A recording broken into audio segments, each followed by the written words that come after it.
Hi, I'm Gabriel Dirksen, and this is my Module 13 case study for EDL 853. Summary and facts, Section 1. Miguel Hernandez is moving to the Dover School District. He is one of 4 boys in the family that are interested in playing football. They will attend the Nottingham High School in the Dover community. There is 3,200 students. The school is built in the 1950s, so the school has its own outdated issues. They have pulled trailer modules in to meet the classroom needs and of other things. And then Miguel Hernandez is injured playing football. He was a star quarterback. He had a bad play and was paralyzed, and then he will be in a wheelchair, and he needs some handicap accessible classroom necessities. This class schedule was changed without notifying the student or the family, and the parents are upset. They schedule a meeting with the principal, and they bring in an attorney. Section 2, legal and ethical issues. Some legal issues that I see that arise is the school classrooms aren't handicap accessible. They are denying a student the right to take a biology class. They moved him out of the biology and put him in another class, and that would be breaking some free and appropriate public education or some FAPE guidelines. Ethical issues that could arise is he is not providing an adequate classroom schedule for a student. He wants to take some college prep classes, and they moved him out of them and just put him in a general science class, which would meet the requisites to graduate high school, but not to prepare him for college. The school is not up to code. The classroom trailers could fail to meet the handicap accessible needs. So that's some things that ethical issues that could arise. And the Section 504 Rehabilitation Act of 1973 is providing rights for the disabled community. Lack of communication with staff, parents, and stakeholders, another ethical issue that could arise, because the principal did meet with the parents and tell them that all the accommodations would be met to make the school handicap accessible for Miguel, and obviously that was failed. Synthesize. The Nottingham High School failed to provide appropriate educational services to a student who uses a wheelchair, changing a class schedule and hindering the student's success. Considering the facts, the people involved in this case are going to be the Nottingham administration, the principal, and the superintendent. Mr. and Mrs. Hernandez, which would be Miguel's parents, the attorney, community members and stakeholders. It could damage some reputations for future students and community members that could see these problems arising for a handicapped student and the school not meeting the needs. And then this could also affect other students, friends of Miguel's, if they think he has been being treated poorly. Places that are this case is happening is the Nottingham School. It needs updating and needs the classrooms need to be handicap accessible. Some programs that this involves is the free and appropriate public education, and then appropriate accommodations for special education, and lack of communication with students and parents. So make sure that we're communicating and being transparent as possible.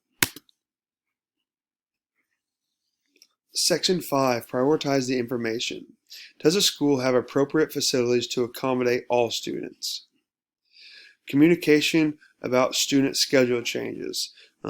If a school administration were to change a student schedule, I feel like they should notify the student at least, and if not more, notify the parents so they can sit down and make sure that that is okay.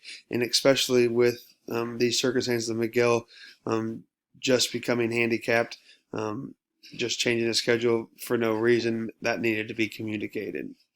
Meeting with parents and being truthful that all accommodations will be met. Superintendent Dr. Harvey has a great representation with the community support, and this could be damaging to his reputation. So ruining that rapport he has built up with the community could be something that could be in jeopardy. giving out awards and recognizing Miguel. Um, at the end of the football season, he was recognized and given a award in front of the whole school district, and that could be damaging to how Miguel could feel about that. That he didn't do anything to deserve it, and that could be some hardship there. So make sure we'll be careful on that.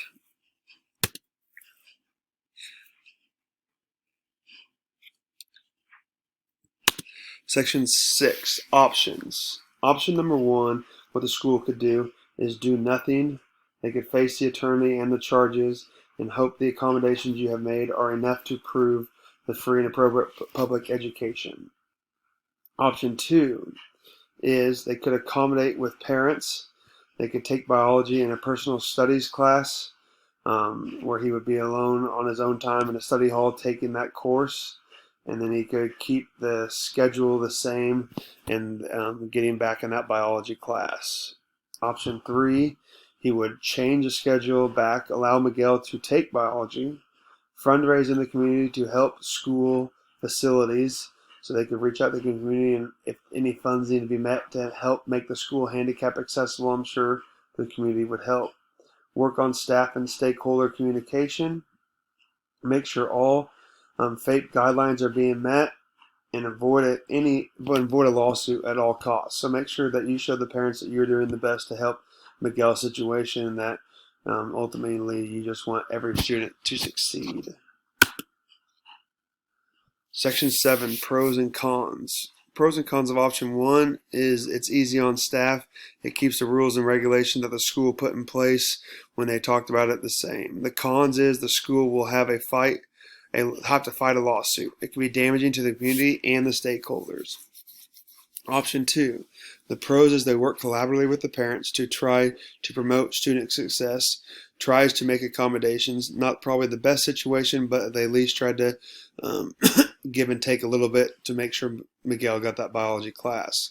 A con would be the student still isn't in the whole class and not in the general education classroom. Option 3, the pro, was they work collaboratively with the parents and staff to give the best possible solution for student success. Great support from the community by building a fundraiser and helping the school to be a handicap accessible to meet the needs that Miguel needs to be in that biology class. Cons might cause a teacher to move classrooms. I don't know what it would look like or why Miguel got moved out of that biology class. If they needed to raise money for tables or anything else that they could need for that biology class, I'm sure that the fundraiser would help. The school will learn to be flexible and meet the needs of the student. Section 8, the best option. Option number 3, that would be the best option, is the most collaborative, promotes student well-being and success. It brings school and community together. It helps meet the needs of Miguel, and the fundraising for the school would help bring in the community and show Miguel the support that he would need to be successful in the classroom. Implementing this, we'd be collaborating with the staff to make sure everyone is happy and approves. Work with the school, state, and community to raise funds to make the school handicap accessible and inviting to all students. So on top of raising the money in the community, I think there would be some grants out there in the state that would help facilitate the needs to make all classrooms handicap accessible. Show the positive school culture and all are welcome, building that positive rapport with all students, showing that fast, tall, skinny, handicap, that we're meeting the needs for all students and building that culture.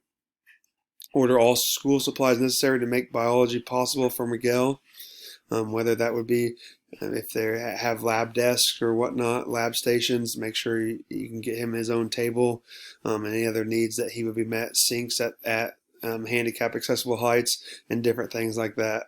Make sure all FAPE guidelines are being met. And then some last thing to try to worry about when implementing this is the school bending over backwards too much. I don't think going over and beyond this and making this handicap accessible would be asking too much and wouldn't cause further backlash down the road. Making the school handicap accessible would be a great thing because it would accommodate any other student that would come into the school district, and it wouldn't just be for Miguel. It could end up being for any students in that school district that have the handicap needs.